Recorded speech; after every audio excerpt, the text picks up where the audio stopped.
नमस्कार, प्रणाम। अजय भोजपुरी। का हालचाल बा? हमरा पूरा उम्मीद बा कि सब लोग बढ़िया से होई। आज के वीडियो कोनो किताब पर ना, एगो मुद्दा पर बा, एगो विषय पर बा। भोजपुरी में बोले में भोजपुरिया लोग काहे लजात बाड़े? भोजपुरी भाषा में बोले में भोजपुरिया लोग काहे लजात बा? हम एगो वीडियो पर काम कर रहल बनी जौना के शीर्षक बा भोजपुरी में ना लिखे के 21 गो बहाना। बहाना 21 से ज्यादा हो सकेला, बाकी हम 21 गो बहाना के हम लिस्टिंग कैले बनी और वही पे एगो वीडियो बनाओ तनी।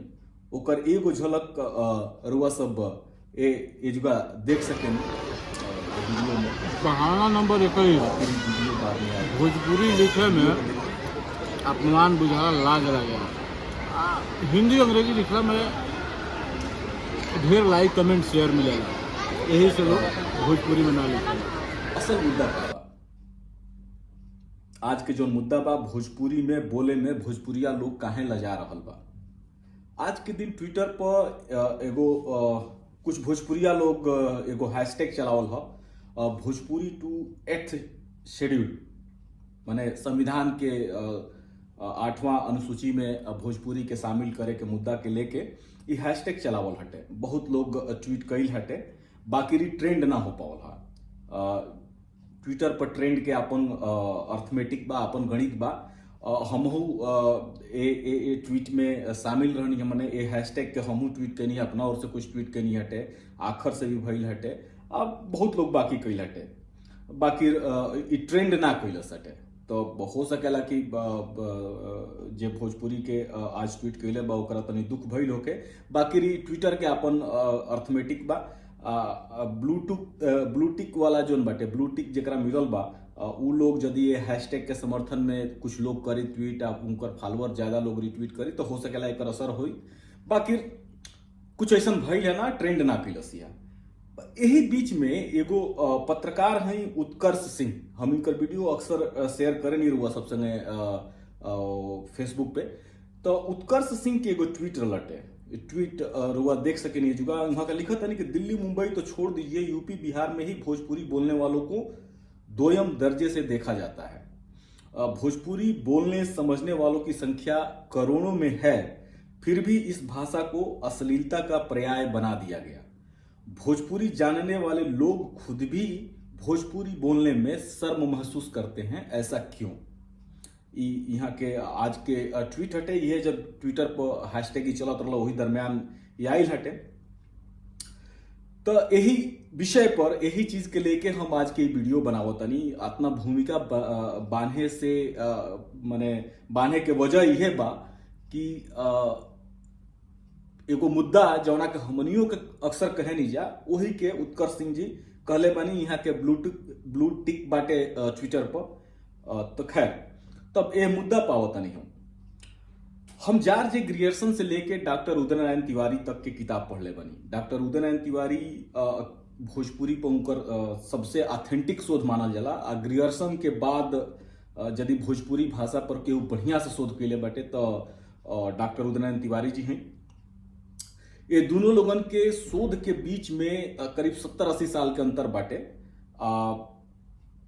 ये दोनों लोग एगो चीज बड़ा पुरहर तरीका से कहले बाटे कि भोजपुरिया लोग भोजपुरी बोले में, कौनो समाज होके कहीं भी होके, भोजपुरी बोले में भोजपुरिया समाज ना लजाले।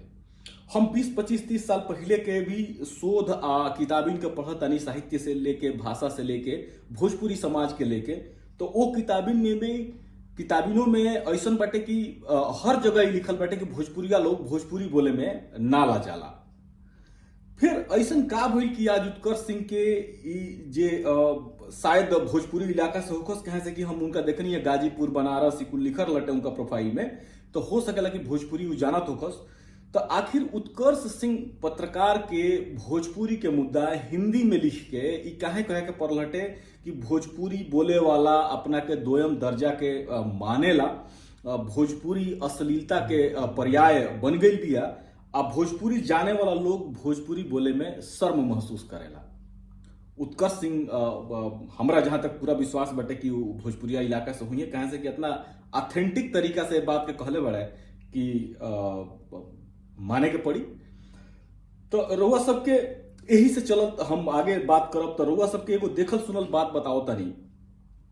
भोजपुरी में एगो साहित्यकार बड़े बड़ा नामी साहित्यकार है, 40-45 साल से पत्रिका वहां के निकालतनी प्रकाशित हो रहा बिया वहां के पत्रिका। वहां के भोजपुरी के में काम के लेके बहुत सारा सम्मान मिलल, प्रतिष्ठित सम्मान मिलल बटे वहां के। बाकी वहां के हम एगो चीज देख ले बानी कि फेसबुक पर वहां के भोजपुरी में रेयर ऑफ रेयरेस्ट वाला हिसाब रहेला। माने हफ्ता 10 दिन 15 दिन 20 दिन या महीना दिन पर एगो भोजपुरी में कुछ लिख देनी तो लिख देनी, ना तो भोजपुरी छोड़ के बाकी भाषा वहां के लिखे नहीं। आ हम सुनले बानी वहां के बारे में कि वहां से केहू भोजपुरिया मिलहू जाला तो वहां के भोजपुरी में बहुत कम बात करेनी, हिंदी में बात करेनी।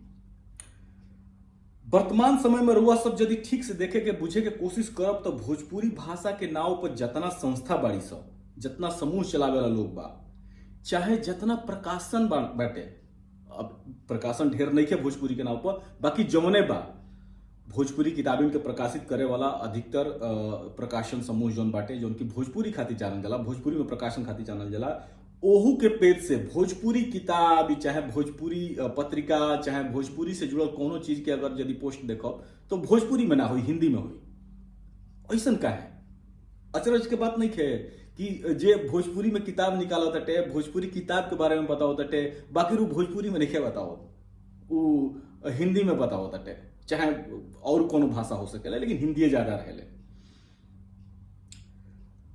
यदि रुआ सब देखा बेगौरू चीज तो भोजपुरी में गीत गा के मिलियन बिलियन व्यूज आवत अटे, लाखन में सब्सक्राइबर बढ़े, हो सकेला यूट्यूब से कुछ कमाइयो हो थुकी जौन भी होके। बाकी भोजपुरी में गावे वाला लगभग मैं कलाकार गायक गायिका आ भोजपुरी सिनेमा में काम करे वाला लगभग मैं अभिनेता अभिनेत्री, भोजपुरी गीत गाना लिखे वाला रचनाकार गीतकार, ये लोग भोजपुरी में लिखेला सिनेमा खातिर गावे खातिर, बाकी भोजपुरी में दैनिक जीवन में भोजपुरी का प्रयोग ना करेला। रुआ सब भी ध्यान दिलो, कब हम तो बहुत लोगन के जानता नहीं, बहुत लोग हमार मित्र भी बा आ उ लोग भोजपुरी का व्यवहार एकदम ना करेला। एक मतलब हम रुआ से बता दी कि यदि कबो उ लिखियो देलस भोजपुरी में ना तो उ लागेला कि वो एहसान कर रहल बाटे। तो ई सारा चीज बा भोजपुरी क्षेत्र के पढ़ल लिखल लोग जे बा, परिवार जे बाटे, एलिट जे कहला, चाहे एलिट ना कहब हम, माने निम्ना बाटे, जे ठीक ठाक पैसा कमाता रहताटे, शहर में रहता चाहे गांव पर भी बढ़िया से बाटे, उ लोग के देखब यदि तो उ लोग आपसी बातचीत हिंदी में करताटे, सब काम हिंदी में करताटे। बाकी बियाह शादी में डीजे वीजे पर रील बनाओ होके तो भोजपुरी गाना के उहे फुअर असली जौन गाना बटे चाहे जौन भी होके वो गाना के प्रयोग करता। बाकी उ गाना पर उ रील बनावत अटे, उ गाना पर उ नाचत बटे चाहे नाचत बाड़ी, बाकी वो भाषा में लिखे में पता ना का समस्या बा भैया। तो ई एगो हम देखनी हटे कि ई एगो समस्या बाटे भोजपुरी के संगे, भोजपुरी के लेके, भोजपुरी से जेकर जीविका चल रहल बाटे, चाहे भोजपुरी से जेकर नाम हो रहल बाटे, चाहे भोजपुरी से लेके जेकर पहचान भइल बाटे, उ भोजपुरी भाषा से दूर भागत बाटे।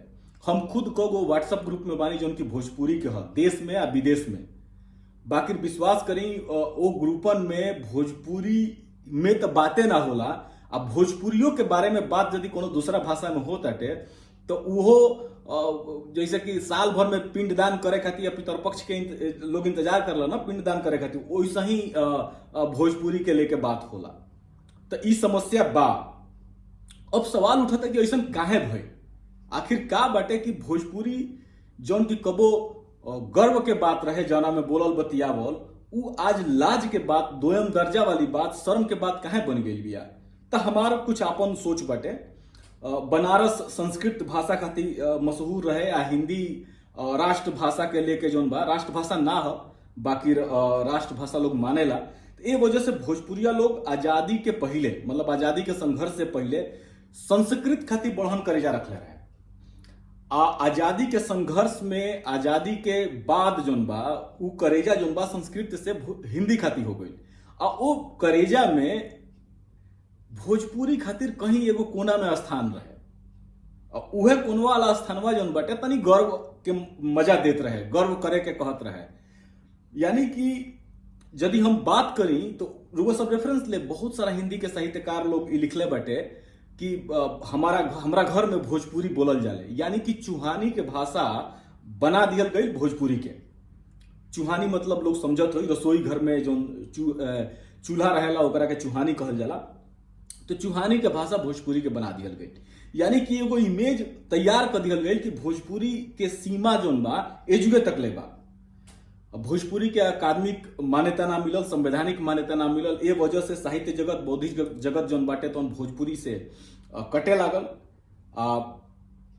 कुछ साहित्यकार और संस्था वाला लोग अपना जांगर से, अपना जोर से, अपना बल से, अपना औकात से भोजपुरी के ढोवे के कोशिश करी, बाकी रूहो इनार में इको जैसे ना होला, इनार में कू करे नहीं जा हमनी के, उहे आवाज लौट के आला हमनिए के सुनाई दी, वो दूसरा गांव में केहू के ना सुनाई दी। तो हम भोजपुरी खातिर यदि कुछ कर तनी, जैसे हम वीडियो बनाओ तनी, तो वीडियो हम ही देख रहल बानी, ऐसा भोजपुरी के स्थिति बाटे। एगो उदाहरण देनी हटे तो भोजपुरी के अधिकतर जोन काम भइल बाटे साहित्यिक रूप से, चाहे संस्था कैले हो, चाहे जोन भी साहित्यकार कैले हुई है, वो बहुत सीमित दायरा में हो गई बाटे। ओकरा विस्तार, ओकरा बहुत बढ़न क्षेत्र ना मिलल। घाव पर नून दरल तो तब भइल जब भोजपुरी गीत संगीत के नाव एक से घटिया एक गीत गाना सिनेमा आवे लागल। भोजपुरी के एगो कोड में खाज कहल जाला, तो कोड में खाज भोजपुरी के तो साहित्यिक मान्यता मिलत ना रहे, अकादमिक संवैधानिक मान्यता मिलल ना, आ ओकरा पर भइल का कि अश्लील फुहर गीत इतना भर दिहल लो कि भोजपुरी जोन बिया तो सिकुड़े लागल। सिकुड़े से मतलब बाटे कि जोन एगो विस्तृत एकर व्यवहार रहे, उ व्यवहार जोन बा अब सीमित दायरा में आवे लागल। रुआ देख ली, मतलब बहुत कम चीजन में लिखाई कम हो गई बा, बोले वाला कम हो गई बड़े, अब खाली चलत अटे उहे गाना बजाना बा।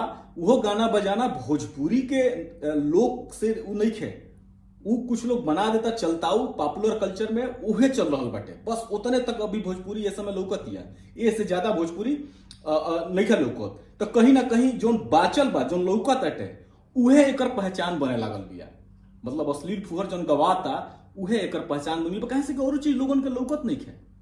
और चीज लौकी तबे न लोग बुझी कि का होता भोजपुरी में, चाहे का भइल बा, का हो चुकल बा, का होखे वाला बा, का लोग कर रहल बा, तो उ तो लौकत नहीं के, सीमित उतने हो गई बटे।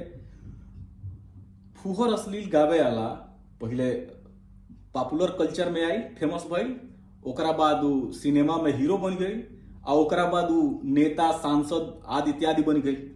तो एगो ट्रेंड सेट हो गई कि भोजपुरी माने फुहर अश्लील गावा, सिनेमा में हीरो बन जा, आ ओकरा बाद विधायकी कोनो न कोनो पार्टी से टिकट मिल जाई, आ ओकरा बाद नेता बन जा, बस। तो ये एगो ट्रेंड सेट हो गई बा।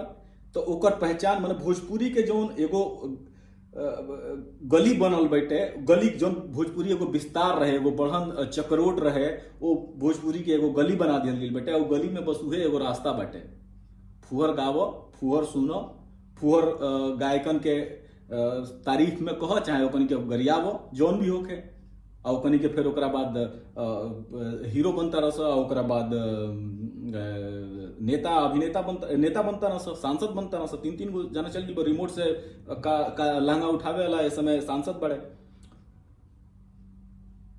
भोजपुरी के लोकगीतन के जोन विविध आयाम रहे, विविध आयाम से मतलब बाटे कि हर रिचुअल के जोन रस्म होला शादी विवाह में, ओकरा खातिर लोकगीत रहे, ओकरा में झूमरो रहे, ओकरा में विदाइयों के गीत रहे। अब का होता टे, अब जहां देखो हल्दी के हम देखनी है, कई जगह हल्दी के रस्म होता टे तो ओकरा में ढिंचक बाजता टे, वह अश्लील फुहर गीत, डीजे वाला मिक्स, डीजे मिक्स, कौन मिक्स आवता टे, दुआरे बरियात लगता टे तो वह गीत बाजता टे, ब्याह होता वही समय वह गीत बाजता। तो कहीं ना कहीं पूरा इवेंट पर जोन बा भोजपुरी में जोन बाचल बाटे, जोन पॉपुलर कल्चर वाला जोन चीज बाचल बा उहे लगा गई बाटे, और ओही के इर्द गिर्द पूरा भोजपुरी या भोजपुरिया समाज घूम रहल बाड़े। भोजपुरी साहित्य से केहू के कोनो मतलब नहीं है, बहुत कम लोग एकरा पर काम कर रहल बा। तो ई पूरा स्थिति बाटे। अब एमे सुधार कैसे होई, माने ये एगो सवाल उठेला ना कि हाँ भाई लाज लागता, दोयम दर्जा के बाद शर्म आवताटे, हे वजह से दोयम दर्जा के मानल गइल बटे, हे चीजन के वजह से लोग लजाला बोले में। तो फिर आखिर में सुधार हुई कैसे? तो साच पूछी तो हमरा मालूम नहीं है कि सुधार कैसे हुई। हम नहीं जानत कि सुधार कैसे हुई, ये चीजन में लोगन के सोच कैसे बदली, भोजपुरी के इमेज कैसे बदली, भोजपुरी में का करे के चाहे। बस हम ये एगो इतना बात जानते हैं कि हमार मातृभाषा भोजपुरी हटे, हमरा भोजपुरी में लिखे के बा, पढ़े के बा, बोले के बा। अब भोजपुरी में हमारा मातृभाषा खातिर जो बेहतर गीत हो सकेला वो गीतन के सुने के बाटे। हम ही काम करत नहीं, हम अपना आवे वाली पीढ़ी के ये चीज के समझा रहल बनी, बता रहल बनी। अपना हम जो राय धैले बनी भोजपुरी के लेके वो राय पर चले खातिर प्रोत्साहित कर रहल बनी। रउआ अपन जानी, हम अपन ही काम कर रहल बनी। हमरा देखे से ये एगो सुधार बाटे। हम जेमी फॉक्स के एगो मूवी देखत रहनी है, जस्ट मर्सी। फिल्म के देखब सब है। फिल्म में अंत में जब जेमी फॉक्स के किरदार जो बाटे कोर्ट से छूट के बाइज्जत बरी के फांसी के सजा भइल बा, ओकरा बाइज्जत बरी होके आवत आटे। ओकरा बाद कुछ शब्द बाटे, कुछ वाक्य बा, ओ वाक्यन के सुनब सब है। संघर्ष जोन बा, बदलाव जोन बाटे तो कैसे होला, ओकरा खातिर का करे के चाहिए। आइडिया काम ना करेला, आइडिया के क्रियान्वयन करे के जरूरत पड़ेला। तब ई मने आज के मुद्दा रहलटे, आज के बहुत एगो हमरा नजर में एगो हॉट मुद्दा रहलटे, जौना के चर्चा बहुत कम लोग करी। बाकी ई फैक्ट बाटे। रुआ सब यदि हमरा बात पर विश्वास ना होखे तो रुआ सब भोजपुरी के साहित्यकार लोगन के जो बड़े बड़े किताब लिखले बा, सम्मान पइले बाटे, वो लोगन के फेसबुक वॉल पर जाके देख सकेनी कि कितना पोस्ट भोजपुरी में कैले बा लो आ कितना करे ला लो।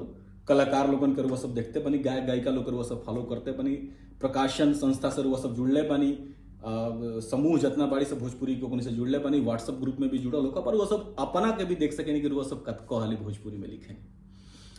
तो आज के बस इतने, इजाजत ही सब है। फिर हम हाजिर होकर कुछ ना कुछ ऐसे ही विषय लेके।